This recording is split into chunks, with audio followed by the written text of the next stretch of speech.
that's a bungee cord.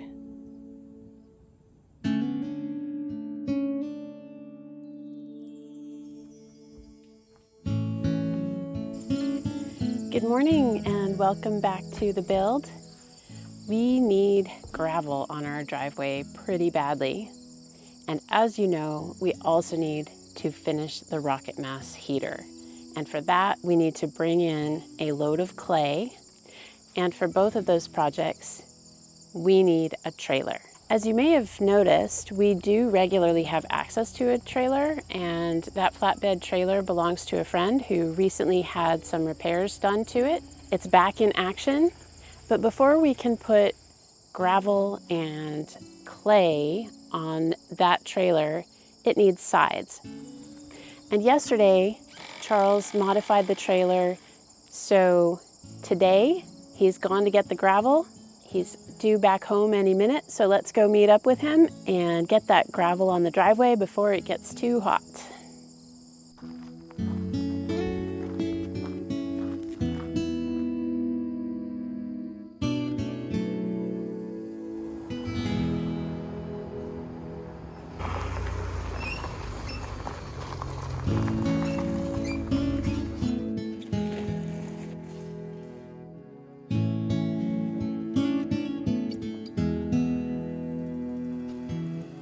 If you've been following our channel for a while, you've seen us out here repairing the driveway before. And I know it's not as exciting as making progress on the home build, but I do want to be transparent here about what it's like to live off the grid on the side of a mountain in Vermont. Sometimes it can be extraordinary and beautiful, and sometimes it can be chill and peaceful, and sometimes it can be hard work. But for the most part, we got exactly what we bargained for when we left our traditional lives behind to come out here and transform this hillside into our home.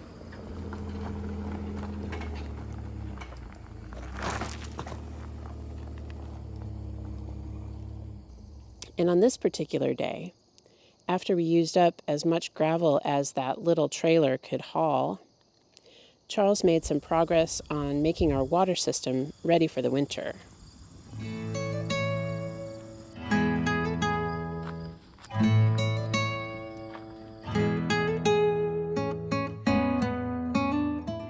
Welcome to our strange little basement, which Charles built to enclose the plumbing. You look like Alice in Wonderland. I do? Yes, when she gets really big and the place that she's in looks really tiny. Charles is going to place some heat tape on the plumbing lines so that even when it gets really cold, we'll be able to keep the plumbing from freezing.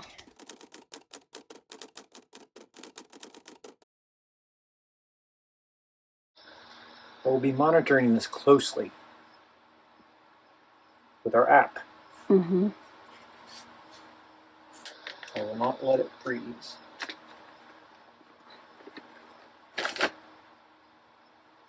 My suspicion is, because this room is so tight,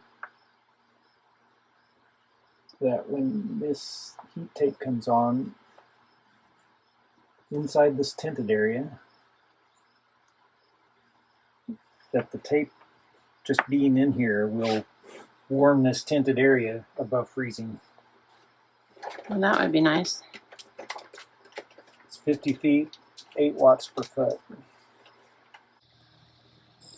The plumbing goes from under the yurt, under the ground here, over to the cisterns.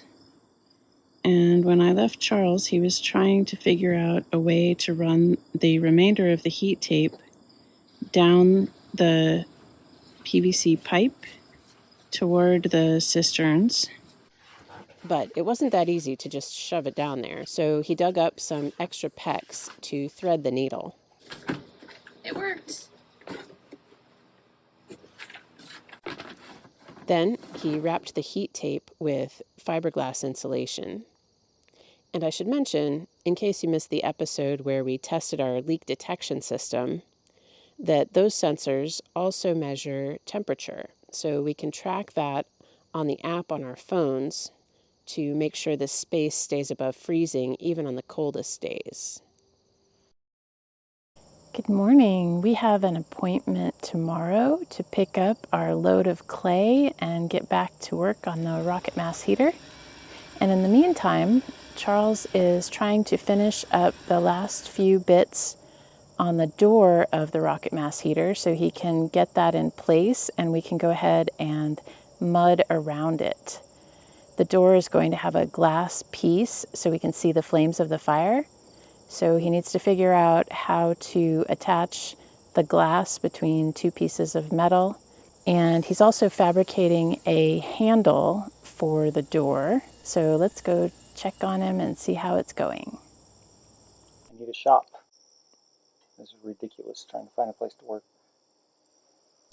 If you go online and look at photos of wood stove doors, which we did, almost every one of them has a latch that goes right through the door and holds it tight to the frame from the inside. And that wasn't going to work for us because we have a very small door with a very big glass window. So here's what Charles came up with instead. He's using a big bolt for the handle, which he bent to 90 degrees, and he welded a little metal plate for a latch and screwed it into the door frame since there's no room to put it on the door itself.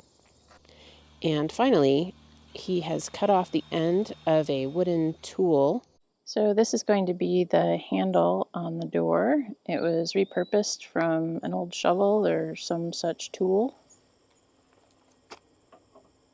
The door handle is not fancy, but the reason for that is that we have the glass pane, which is coming in the mail hopefully today.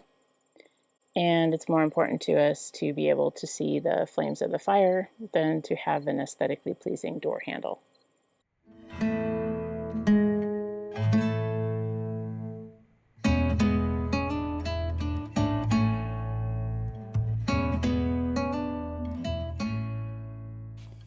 When we built the cob bench on our rocket mass heater, we used a pretty generic sticky subsoil. But to finish this project, we needed a local source of actual clay to lay on top of the cob and to use for a finish coat. And we were really excited when Charles met a family who had a pile of leftover clay after building their own straw bale home. And they even called their neighbor with a tractor to help us load it onto the trailer, which turned out to be a big relief because they built their house 20 years ago, and this is what the clay looked like when we went to pick it up.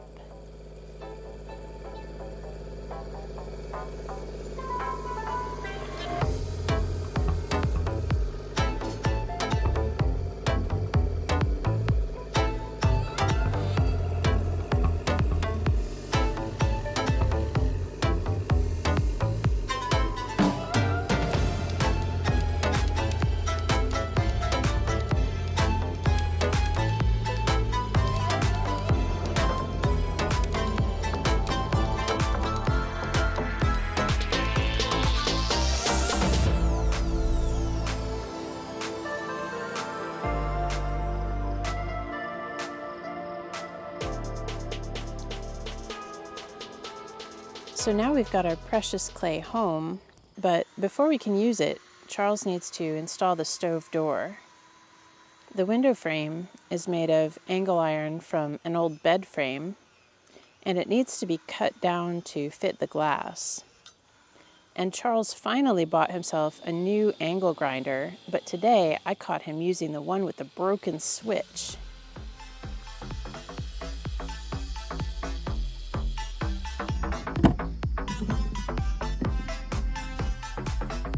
So Charles has been working on getting the glass sandwiched between two metal pieces of the stove door.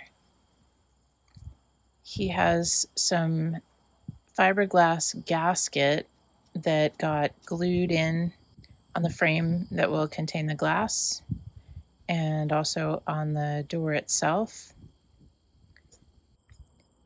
The glass that Charles ordered is a high heat ceramic glass. And this is all just one big experiment. What he's trying now is putting the fiberglass gasket around the edges of the glass, as well as in front of it and behind it. Let's get a heavy door.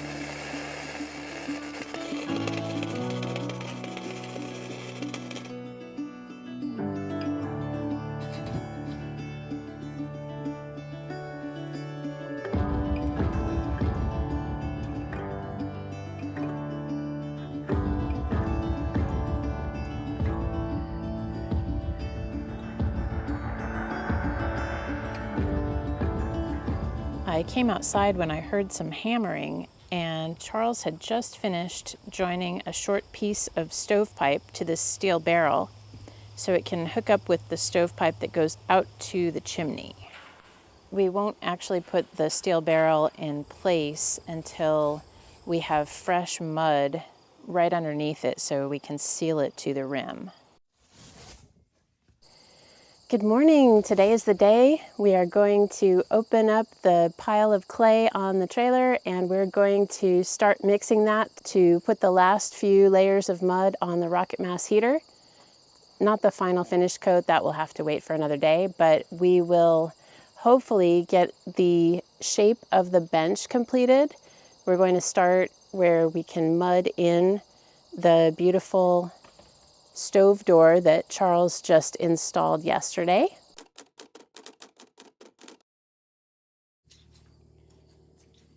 So I'm going to be honest, this process is something that we've been dreading for a while.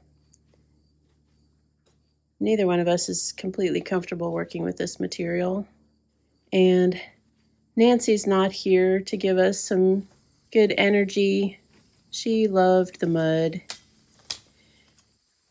But we are going to try to get it wet. It's been sitting here drying for many weeks. So we need to get it pretty wet before we can get another layer to stick to it. And hopefully we will find our groove as the day goes on.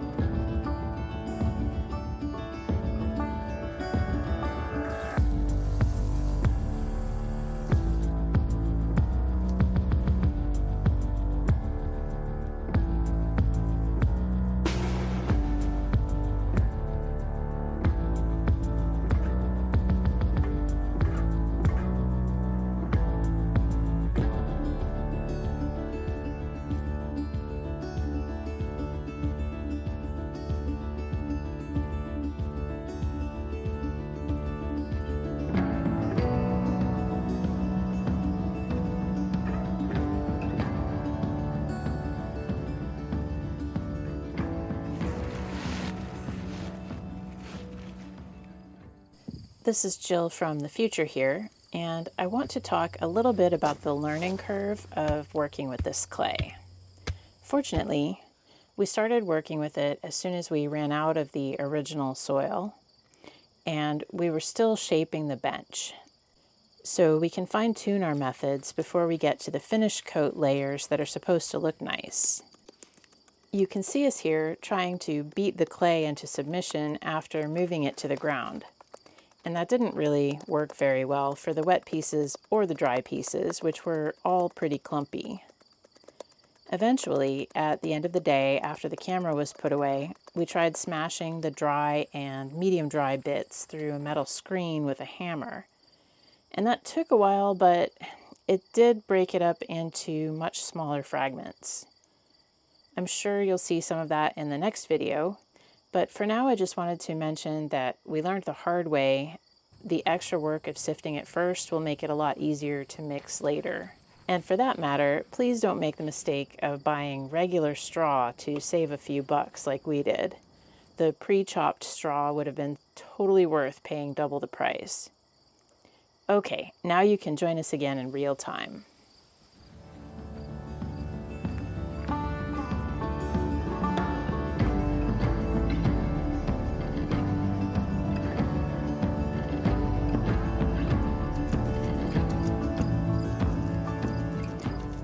Well, it's already lunchtime and the going was very slow, so we didn't feel very productive, but it looks like the structural cob is almost finished. So we should be able to finish that today for sure, and maybe mess with the top coat a little bit.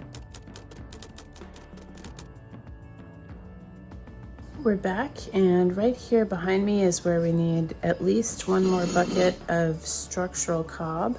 Right there is going to need to be built up a little bit more. The rest of it is basically done. I do have two confessions to make. One is that we are doing this hard work on Labor Day, and the other is that we took a nice long break.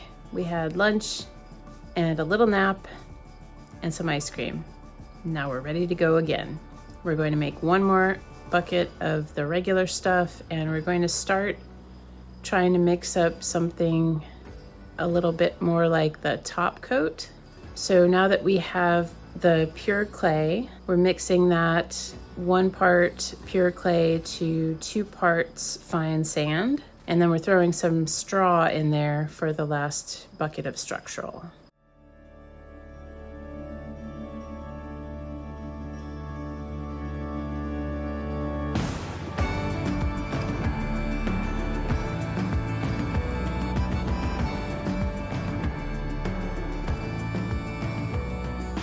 Now, we have not tried to make a top coat clay before, but Charles watched a YouTube video and he said that we need to be able to roll it into a little snake, hold the snake upright without it falling apart. So I'm going to take the ratio of clay to sand that we currently have mixed and see if I can do that trick.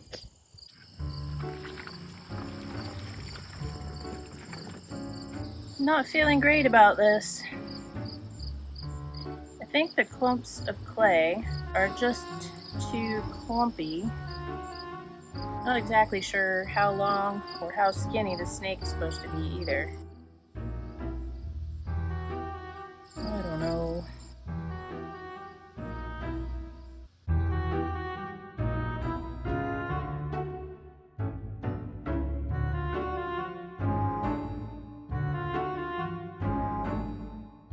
Update.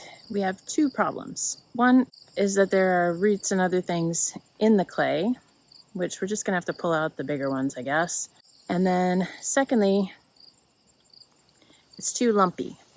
So we're going to put it in a bucket and try to mix it with a paddle mixer and see if that's an improvement on this system.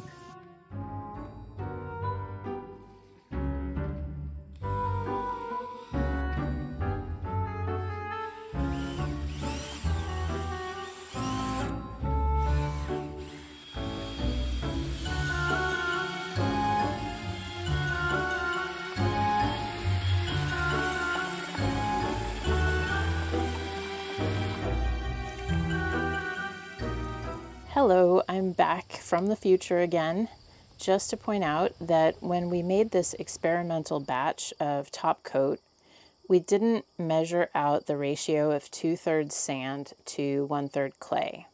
And we also didn't measure the amount of water we put in.